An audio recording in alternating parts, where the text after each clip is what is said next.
Hey, I'm Steph. And I'm Meg. And you're listening to the Slowly Stitched podcast where we talk all things conscious fashion. And just like that, we've made it to the end of the season. What? Oh my God. Good. Every time we get to the end, I'm like, how has time flown? I know. Guys, we did 6 whole episodes. This is our 10th episode. Yeah. What? Our baby is literally growing. So yes, we have had an amazing season all about fashion and identity. We've spoken about so much stuff, haven't we? Yeah. We've spoken about psychology. We've spoken about gender, sexuality. We've spoken about psychology and well-being. But we couldn't have finished the season without talking about something that's equally as important. So we're going to be talking about race. You're tuned into episode 10, I Don't See Colour. In today's episode, we're going to be talking about how race, culture, fashion and identity are ultimately connected and how these conversations are really overdue in the sustainability space. And I'm so excited. Me too. So I'm sure some people are wondering, why did we call it I Don't See Colour? And I think this is a phrase that we hear all the time. Yeah. And even though there's good intentions behind it, like I understand why people say it, actually it can completely erase either someone's identity or their experience, because you have to see colour. Yeah. You need to see colour in real life to know who someone is. Right. Absolutely. So I think I just wanted to start off by saying that you know, there's great intentions around the phrase, but ultimately it does a little bit of erasure, and that's not what we want to do today. So of course, before we get into anything, Meg, what is your fashion feeling for today? You're looking... It's giving like I'm going for president. And I hope everyone knows that. Absolutely. Like, if you're an MP out there and you're young and fresh and single, happy to be a first lady. No, I'm joking. I'm messing in all seriousness. But yeah, no, my fashion feeling today was just to play around with the words, I don't see colour. Yeah. Obviously, I'm a black woman and it would be easy to kind of follow the Black Panther movement and for us to wear black. But I thought white in terms of liberation and taking up space, but also let us show our melanin. Yeah. So I'm really excited. I'm wearing this jumpsuit, which I cannot breathe in. But it's beautiful. It's from stunning. Reese. It was from last year's collection and it's beautiful. It's got these like flared bottoms, and just in general, I would love to be able to cut this into 2 because these trousers are everything that you want into them. They're high-waisted, they're long, they hold in the right places, they're just incredible. And then I've just gone for like jewelry, sort of understated, because I think the actual piece does everything for you, and it's almost like that should be the main thing. But yeah, I'm feeling really excited.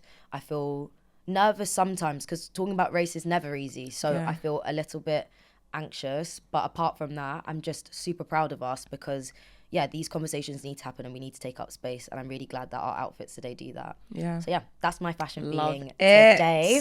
What is your fashion feeling? Because I don't think people are recognizing what I get to see, and I'm hoping the camera does you justice because you look so good.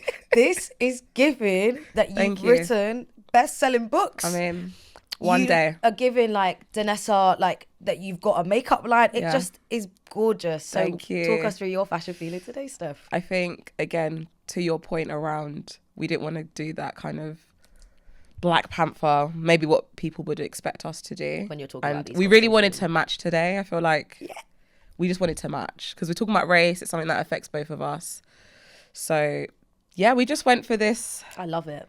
White, neutral kind of vibe. This dress is from ASOS, I think, from like 4 years ago. It's gorgeous. It's really cute. I've just accessorized with gold. Obviously, you both know.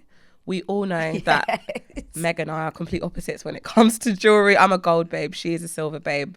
But I've got some pops of gold on this gorgeous feather piece that Meg actually borrowed me. Guys, it looks so good. Tell them what it actually is. It's a top. It's a top. But we've done a little shawl and it situation, add a little pop. Tea. Yeah. It's gorgeous. Because again, like we said in previous episodes, like even if you are dressing monochromatically, there's ways that you can make the outfit interesting. So again, adding texture has completely changed the vibe. Yeah. And then of course I've got Stephanie Jades on the shoes. Always repping. And that's my fashion feeling today. I'm feeling, like what you said, a little nervous because again, speaking about race is a very touchy subject and can get people's back on the wall. But hopefully when people hear our perspective on what we have to say, they're like, do you know what? I get it. 100%. Yeah. Why wouldn't we? Right. Yeah. So with that being said, let's go straight into our myths and truths. I'm so excited. Very excited. So the first one is fast fashion is the only affordable option for marginalized communities. Myth or truth? I think there's a little bit of both. I think when we speak about barriers to being sustainable, a lot of sustainable brands can be quite pricey. Like we've spoken about it in the pilot, we've spoken about it throughout the season. There are things out of individuals' control that can stop them from being conscious or sustainable. So I do think fast fashion brands are easier to shop for because they're cheaper. And if you're especially thinking about age or ethnicity and backgrounds or your social economic background, having something cheaper where you can still look good is what you're going to opt for than spending. If a pair of jeans or your suit for work or school or whatever is a fraction of the price, then maybe you don't have the opportunity to be as sustainable as you want you to be. Do you know what I mean? So I think it's really harsh when people are like, oh yeah, fast. You need to understand the barriers of entry of why certain people can't necessarily change everything immediately. Yeah. That doesn't mean that there aren't things that you can do. Like we said, it's a mindset. So culturally, actually, our ethnicity would make us quite sustainable. So understanding that money doesn't grow in trees, we need to be wearing this until it's in the ground, until the rubber from your shoe has split, or there's no longer any other buttons in the world to make that that shirt or that top work.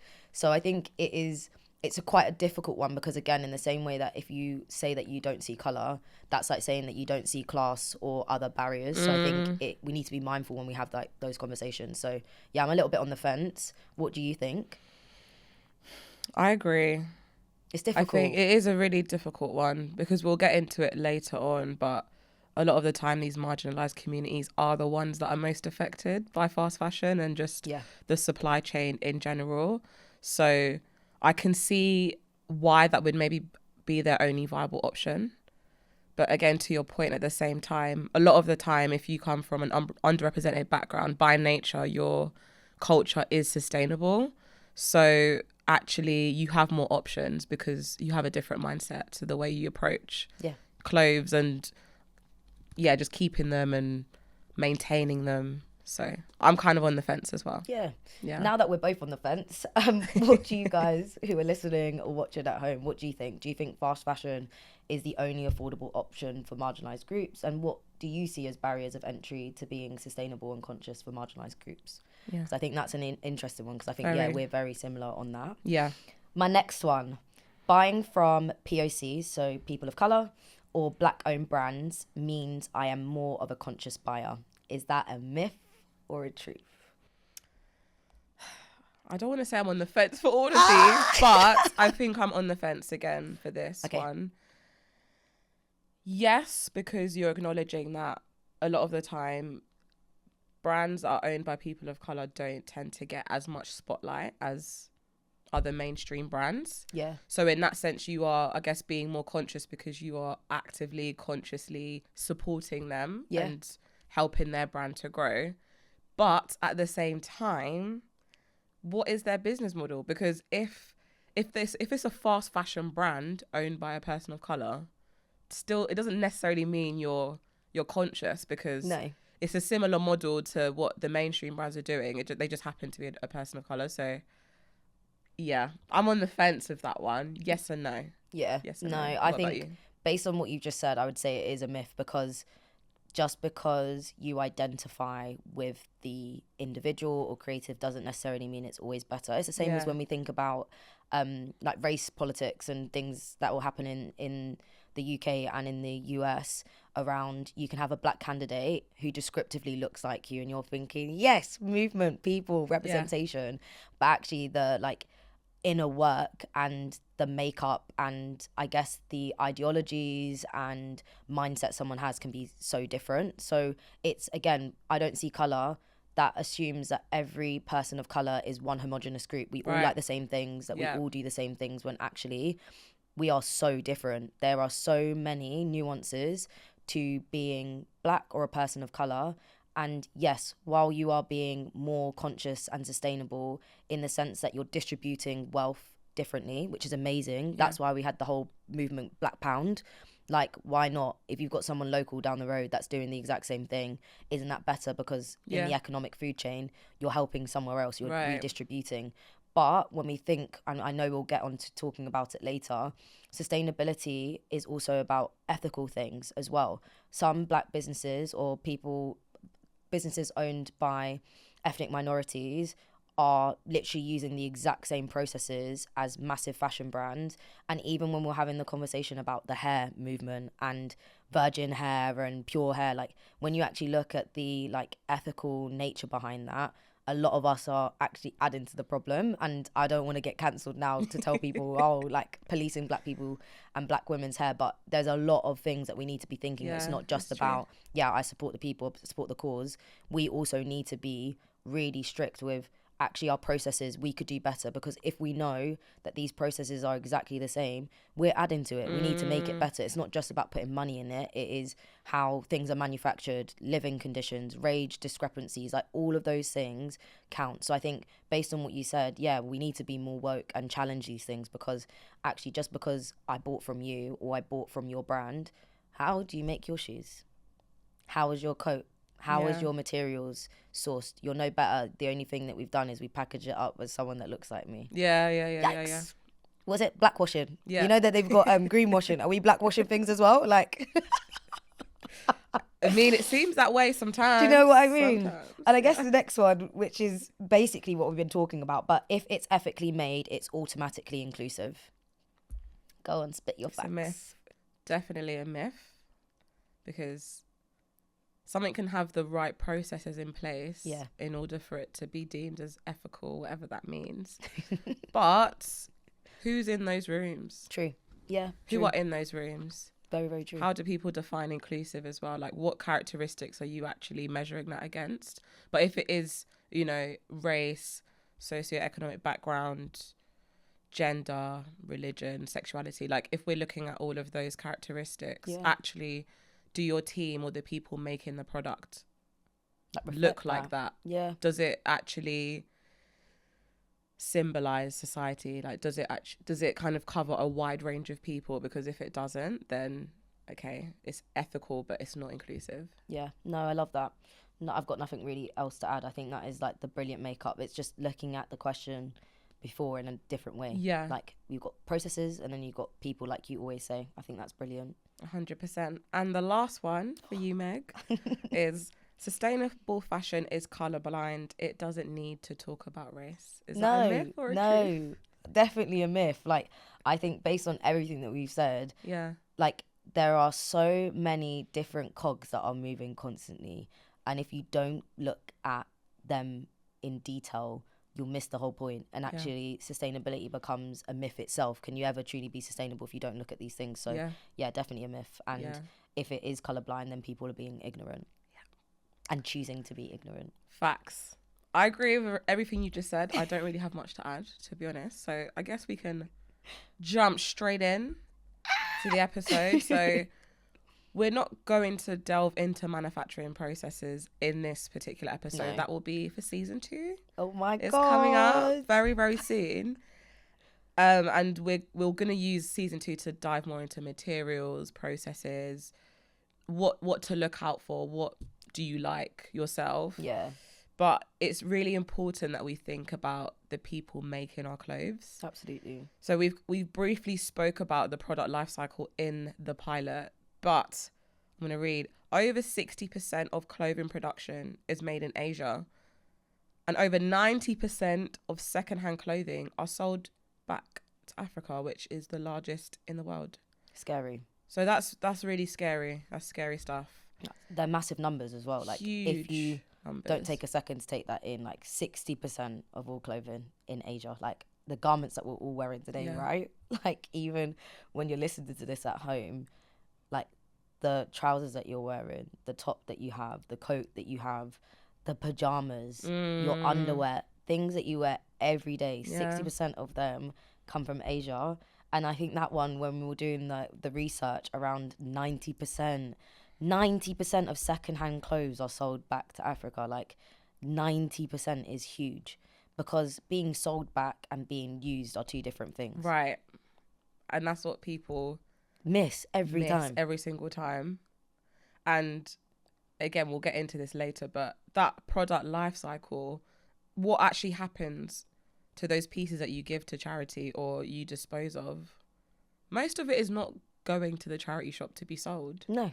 It's being sold to these countries that don't really have a choice. And then it's like, yep, it's their problem now to get rid of it. How is that fair? Yeah. How is that fair? And then when we dive a little bit deeper into it as well, if 90% of all of those clothes go back, what's the percentage of those clothes that are actually made ethically or sustainably as well? Like, they can't be reused or recycled or upcycled. And if then ripped or torn or can't be, I guess, upholstered, they'll go to where? Landfills, right? Like, and that is scary to me. 90%, that's a huge ton of waste. And this is not like just per year. This is every day. Every day. Like, the world doesn't stop working or moving. And it's like, this is why we have to have these conversations, because 100%. There's only so much land. In the same way we talk about like time is time is limited. And like, obviously everyone's time is limited in this world. But so is space. Like, in the same way that building buildings and all of those things, at some point there won't be enough land left. That's why they're gonna have to like build up. That's why you see in lots of different countries of their like in their like growth era and their economy, they're building really, really tall buildings because there's no space on the ground. If 90% of all of secondhand clothes go back to Africa, there's gonna be a time where there's not enough space. So what happens to these landfills then? Where they go into the ocean, or they go into like, what does that look like? Do you know what I mean? So I'm like, it's so scary, because I think even for me and you, we are on this journey of being more conscious and trying to be more sustainable. And so many other people are as well. We are trying to make better decisions to make the world a better place. But that's why you can't not do your reading, or you can't not have these conversations, because this is scary. Yeah. And I'm adding to it. I'm adding to it. Yeah. Subconsciously, I'm adding to it. When I buy clothes, sometimes I don't think about that. And knowing that this is the end cycle is really disappointing, because I'm part of that. Yeah. And again, that's why you have to look about race. Because some people are like, oh, you always talk about race, this, that. But I'm like, race is literally in everything. Yeah. In every aspect of life is to do with race. Yeah. So again, when it comes to clothes and their end cycle, we have to talk about race, because the countries that is getting shipped to are often black countries or Asian countries, or just countries that are, I guess, considered like a third world country. It's like, how is that helping them? Yeah. How is that helping the people?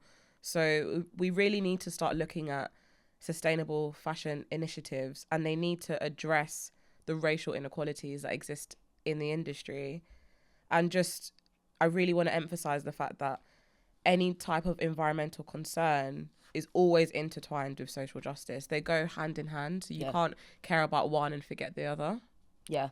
And I even think when you were saying around like looking at all of those bits, like fair wages, safe working environments, like healthcare, what's provided, like insurance, because even when we think about product cycle, which we'll talk about in season 2, who are the people that are mainly working in these industries? They are predominantly black women and women of colour who are disproportionately affected by this. It's long hours, and I think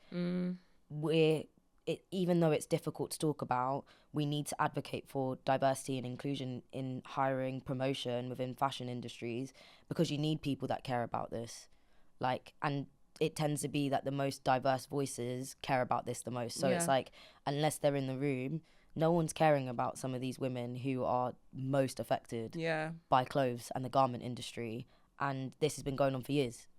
It has been something that has liberated women to get into employment, to be part of the workforce and society, and to be deemed worthy of contributing to socialization and all of those things.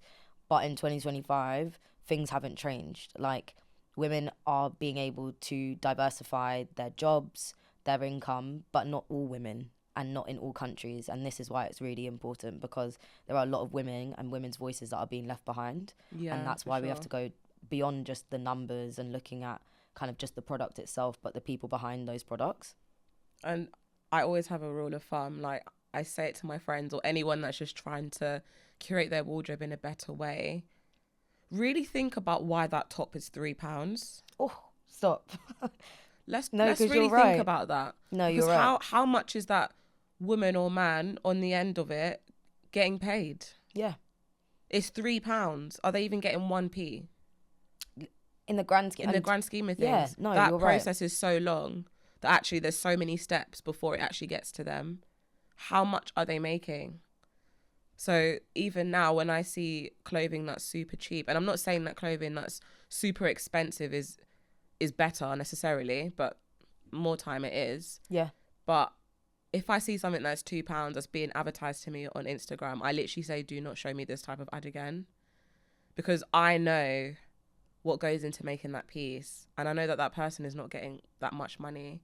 So again, that might just be my moral compass, but I really try not to engage in buying certain things when I know that the person that's making it is making nothing. That doesn't make me feel good. Like, I'm not going to put on that piece and feel, you know, my most powerful self that we spoke about in the pilot. Yeah, that's you know, so really true. Like stepping into what power dressing, like how do you feel your most confident, powerful and comfortable? I will not feel comfortable if I know that piece is kind of a blood piece, really, you know.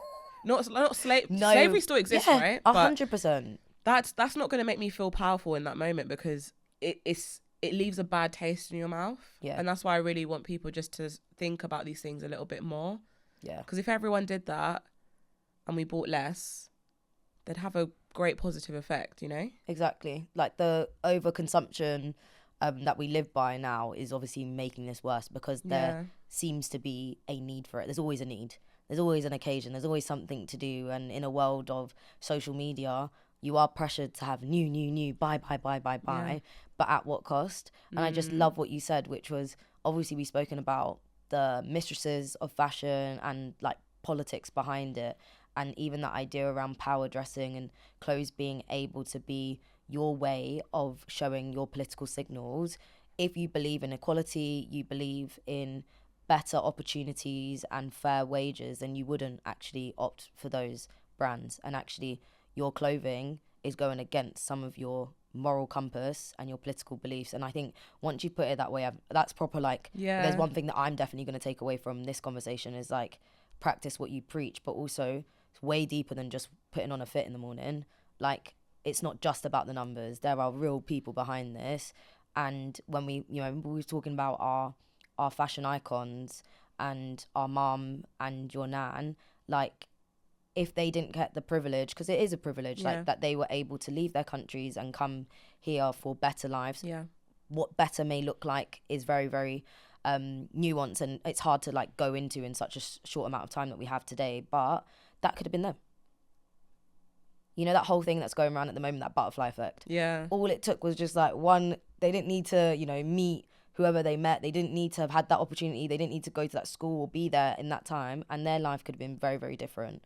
And it's just that real understanding of, like, the way that you make that change is by education and understanding. Like, I feel like now that we've just had that conversation, for me, I'm proper now, like, locked in the sense that, like, oh gosh, yeah, £3, what does that actually mean? And as much as we say, oh my God, conversion rates, the pound to other, you know, currencies, that's not enough. It's still not enough. 1 penny is still not enough in whatever currency that you're changing it, which I guess brings me on to your conversation. I don't want this to be so bleak and be like, oh my God, the West, and everyone's so bad, and, like, oh, everyone get their money up so they can buy all of these things, because, again, that's also unsustainable. Right, it is. But in a world of globalization, right, and in the world of, like, everything getting bigger and overconsumption, how do you think we can stay connected to our roots through fashion? And what does it mean for people of colour when conscious fashion spaces often fail to represent them? What is it that we could be doing? Like, that if there was, like, a nice little chime, it would be like the sun.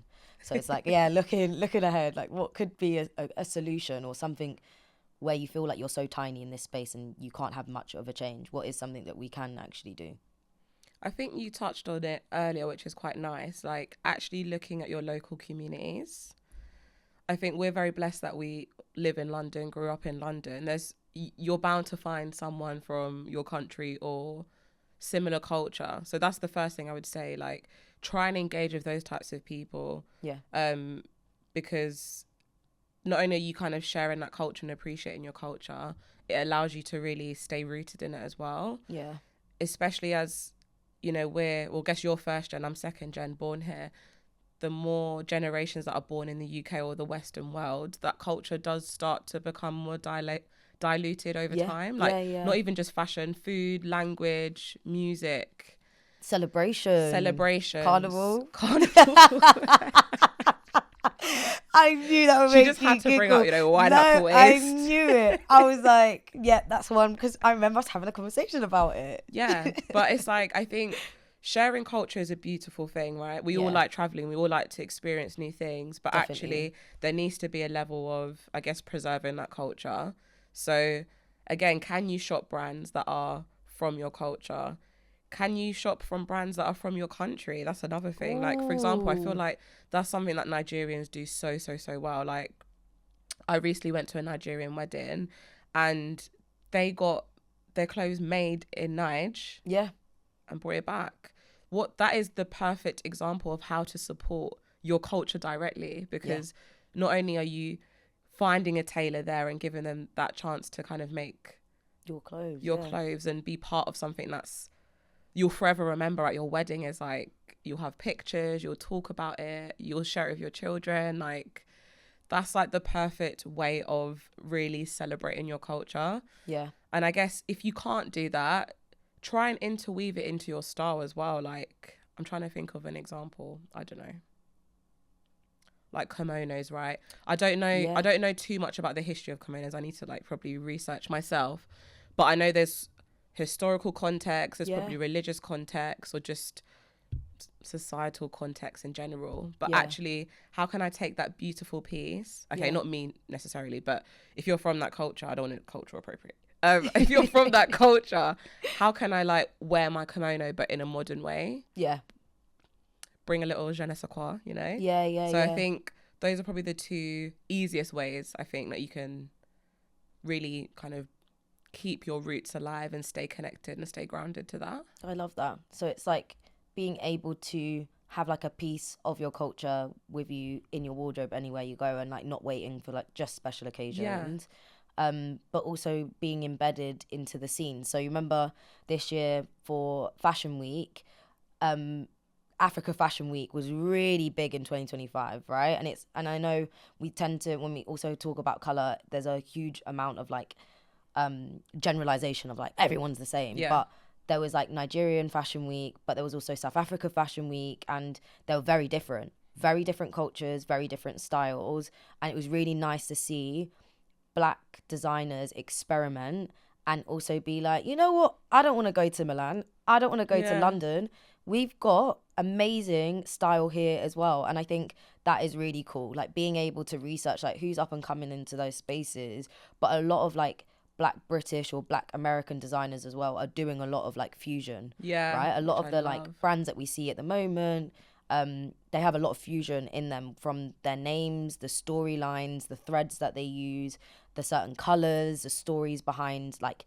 why they've picked that particular silhouette. Like all of those things are really cool. So I think that's like a nice way as well, like with a modern twist, who are or which brands are basically paying homage in a creative way, because it's not just about going back in the past, but like how can our culture also grow with us as well, because we're also very different to our parents or our grandparents' generation. And I think that's a really nice thing. So that's probably what I've been starting to do. I've definitely been trying to buy from Black owned brands and test it a little bit more, especially brands that have that storyline where it's like, for example, obviously this is not a paid ad, but as we know, like Kai Collective, like that idea around it, start like even the names of things, like even the color, like the whole idea is that African fusion. Like I know Philip, he's a designer and he makes tailored suits. Most of the people who are getting married in the UK who are having their like traditional weddings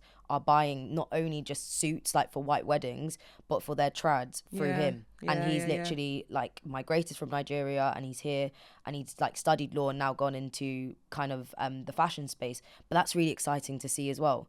Like that is going to be a staple brand that everyone's like, oh my God, like that's someone who's like an age mate, someone that you know. But like when people get married, oh, what are you wearing? I'm wearing a Philip. Like it's crazy. Like that's so cool and interesting.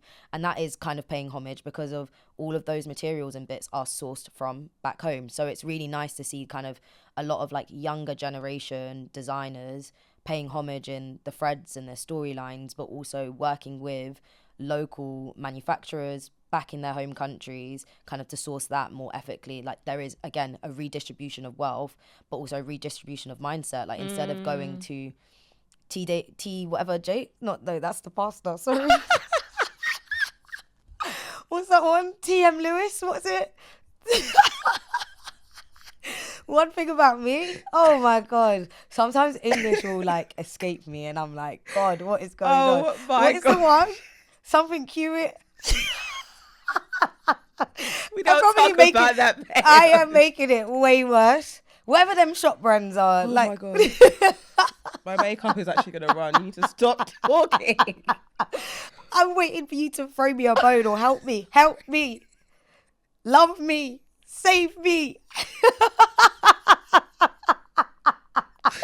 This normally happens not when we're filming. Actually, help me, because now I'm going to start crying as well. What is it? I don't even know what you're trying to say.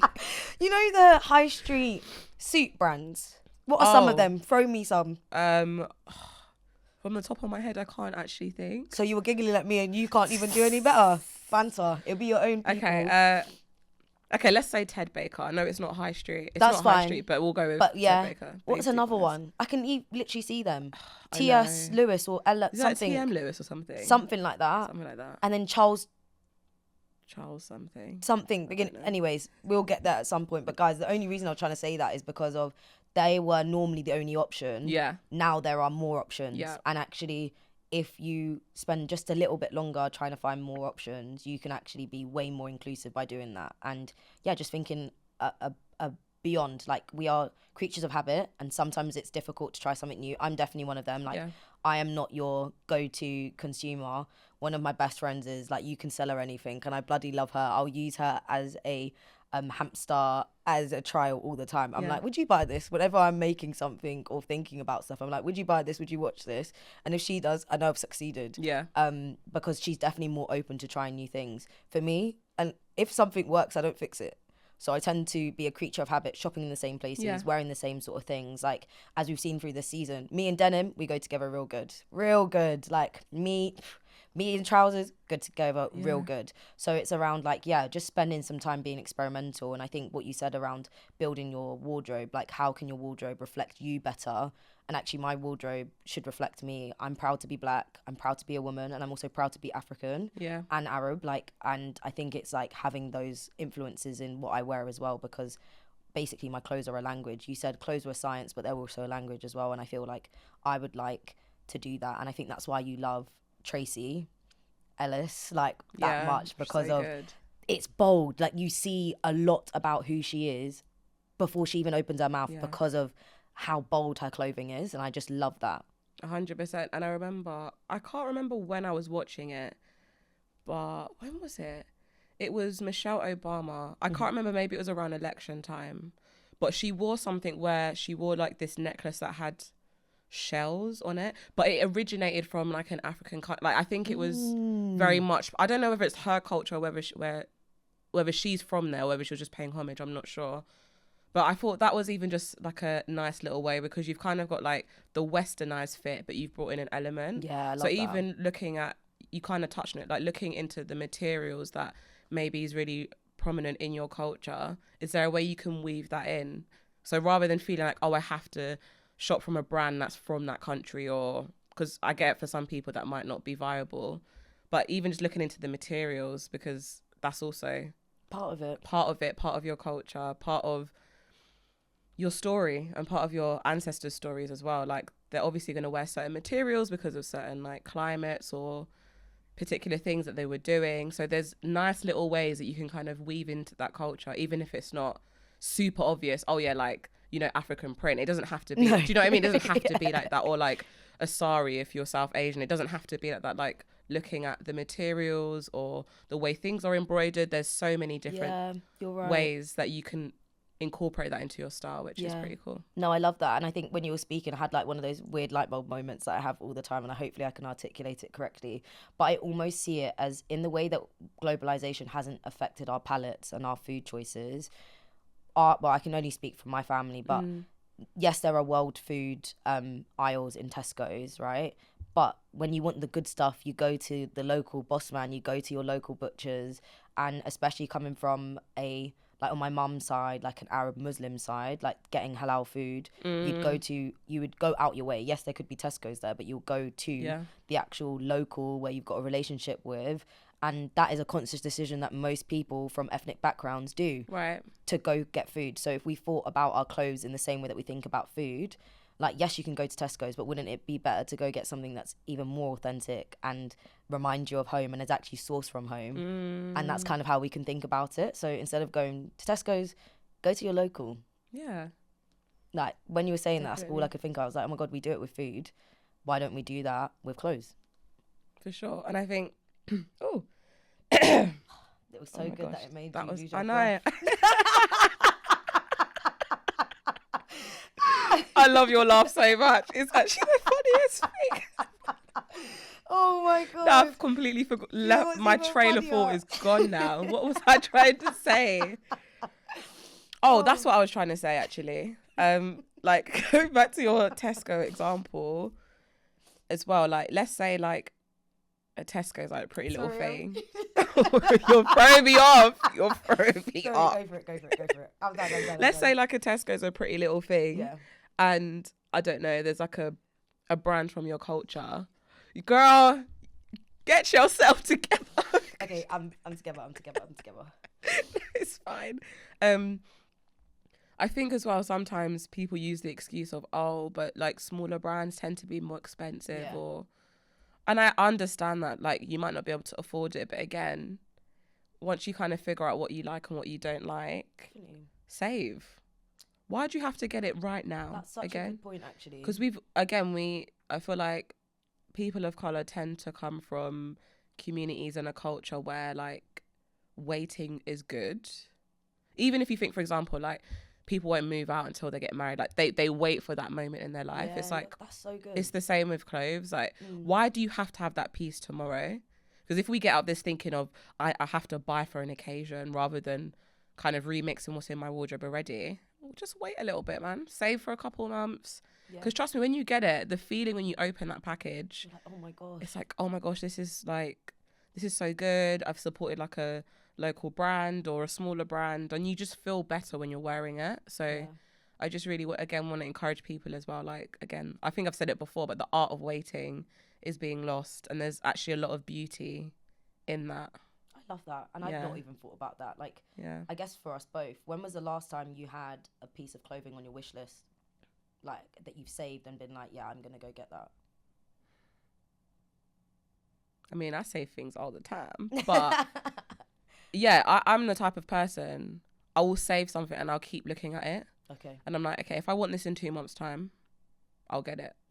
Even if it's a little bit more expensive. Because I've taken that time to really, it's a considered decision. I'm really considering it. Yeah.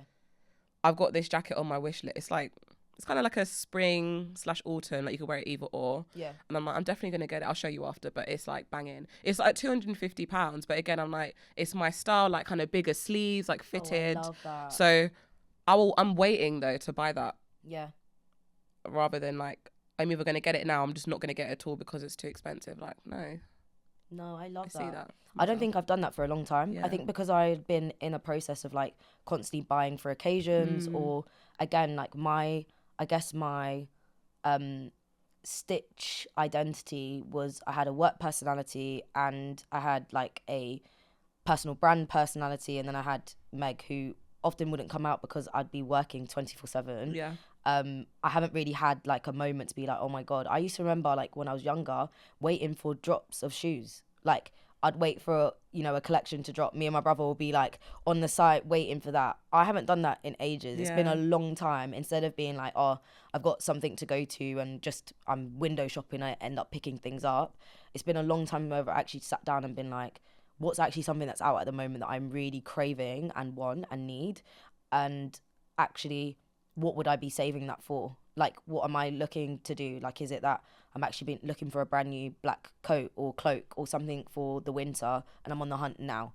And there's been things that I'm looking for. I think a lot of people, and if it's you as well, promise you're not the only one, like where it's been a long time where you've been in a position where you're on survival mode rather than thriving. Like a lot of people, they can't think about their personal identity or their personal style because they're just in work mode. They have been so kind of prone to surviving, which is often the case for ethnic minorities of go, go, go. If you work hard, you get out and all of those things, that maybe you haven't had a moment of rest, which is a luxury to be like, wait a minute, I actually want to treat myself. Yeah.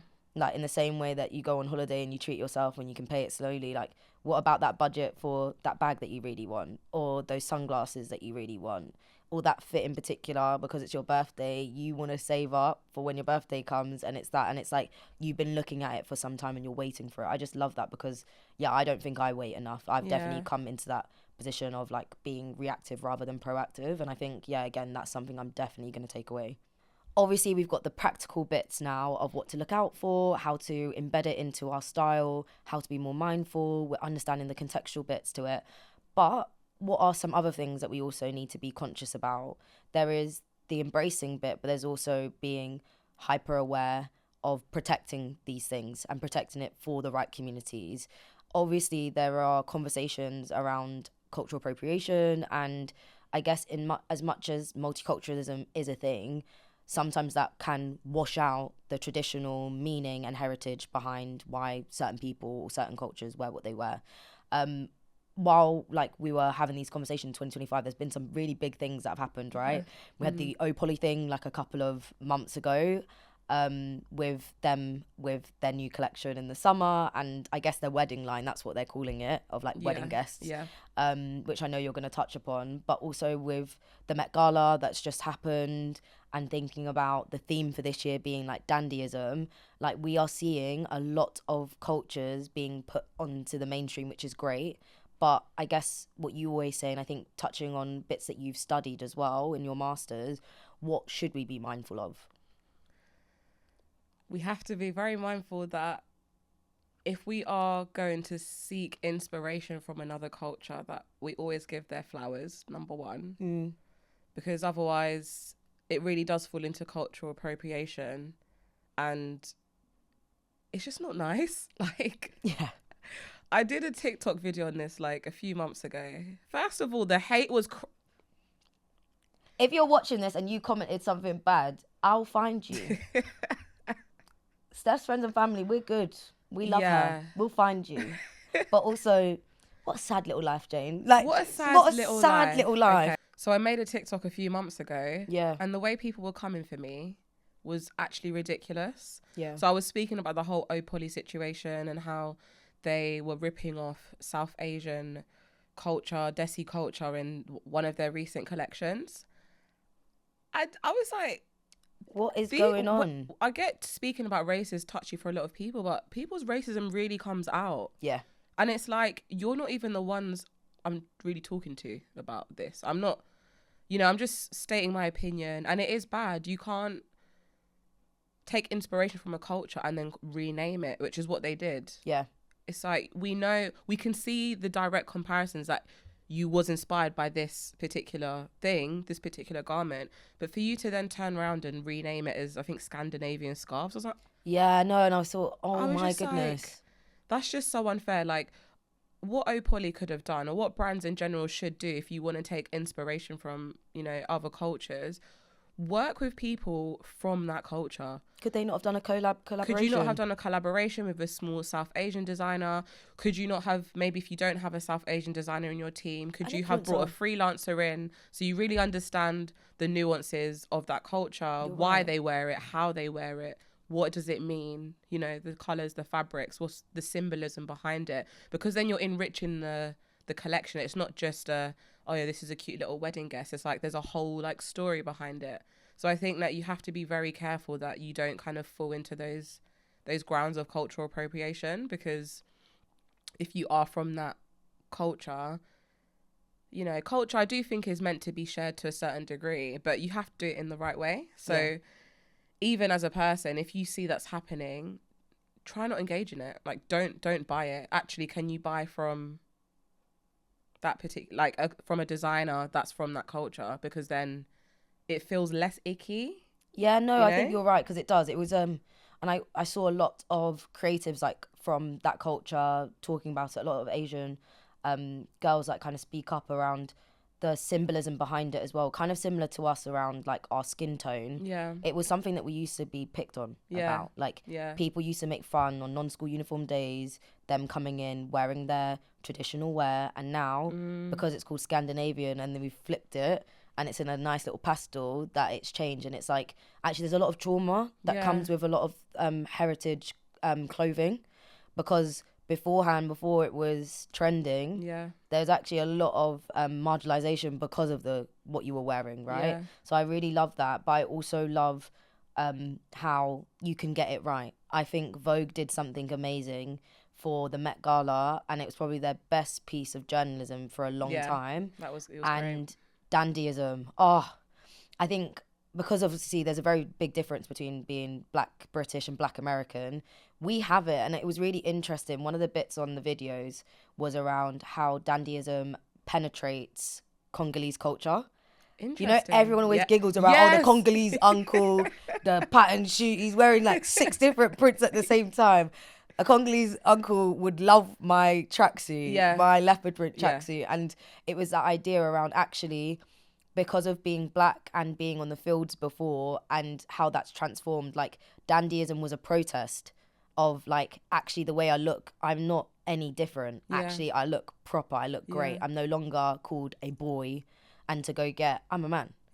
I'm professional, or I'm a woman. This tailored wear, there's a little bit of pride of it. And you can definitely see that in other countries around the diaspora, particularly in kind of Congolese culture on the streets. Like, that what you're wearing is a complete juxtaposition from your surrounding areas. And I love how Afrobeats artists, in some of their videos, they will also pay homage to dandyism. And it's that idea around such a big event like the Met Gala hasn't taken away from those stories. It's fed it through, and it's given the right people a stage to talk about it. That's why that Vogue video was so important, because it was so many different ages, backgrounds, cultures, and roles, and all talking about what this word means to them, in the same way that we say, what do your clothes mean to you? Like, we're both wearing white today.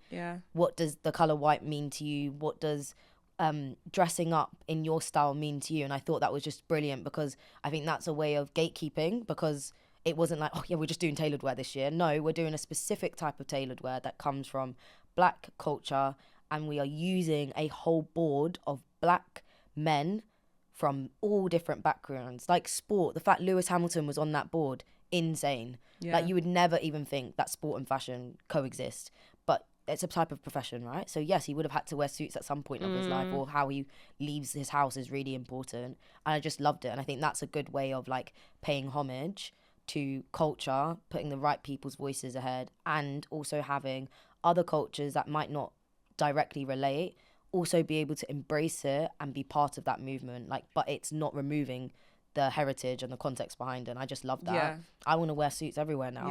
It was pretty amazing. So I agree with everything you just said. I think ultimately we just don't want erasure. We don't want people taking bits and bobs and repackaging it and saying it's one thing when actually it's not.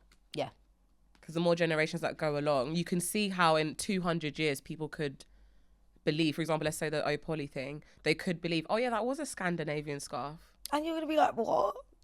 No, we're not going to do that. There is a lot to take from today's episode. And as we mentioned, this has not been an easy episode to film. It is really difficult talking about race. It's not comfortable. It's very uncomfortable. And it's only the more that we talk about it and that we actually do see colour and don't have any stigma towards actually talking about these things, because in the same way that when you meet someone you see their clothes first, in the same way that you meet people, you will see their ethnicity first as well. It's not something that we can escape, and we just hope that we've done this justice. I can only speak from my point of view, and I guess the biggest kind of closing thoughts and to take away is there was a quote from an amazing blogger called Holly, and she wrote it in 2021 when the whole Black Lives Matter movement happened. And Holly's a white blogger, by the way, from Tennessee, so again the South, completely different. And even though it didn't come from her, so she said, quote for quote, "I didn't come up this, but it stuck with me ever since I heard it. We need to keep the order of importance as people, planet, and then profit. At the mainstream level, we usually have that order completely backwards, or perhaps it might not look like profit, or it might look, like profit, people, and planet at the state of our environment isn't even considered at times. And in the world of sustainabilities, we can sometimes prioritize the planet over people, even while putting profit last." She says she urges us to reorder our priorities in order to value humans above all, then care for the planet, and then lastly, consider profits. And I think this is why Slowly Stitch exists. We are trying to raise awareness, platform, and educate around people behind this and the different things that affect people when we think about the world, sustainability, and as well fashion. So I love that. And I think even when we think about race, the reason we can't not talk about race is because if we actually do consider people, then planet, then profit, then race is a big part of that. 100%. And just, always remember that every piece that you wear is telling a story. It's a way of reconnecting with not only yourself, but maybe your culture, but also a form of resistance as well. We're not going to go into the history of that, but it can also be used as a tool for that as well. So now it's over to all of you. Do you own any pieces of clothing from your culture? And if so, where do you wear them? Do you wear them for special occasions? And if so, how can you incorporate it more into your everyday life? So I think I love that. It's pretty cool. Don't forget to comment, like, subscribe, and share it with a friend so that we can reach new audiences. And as always, if you liked what we had a conversation about, today was a really, really heavy one. But if you liked it and you want to do some more reading, we have some links in the bio and description for you. And always remember that the best fashion statement you can make is staying true to yourself. Thank you so much for joining us for season 1. We are over and out. And until next time, bye.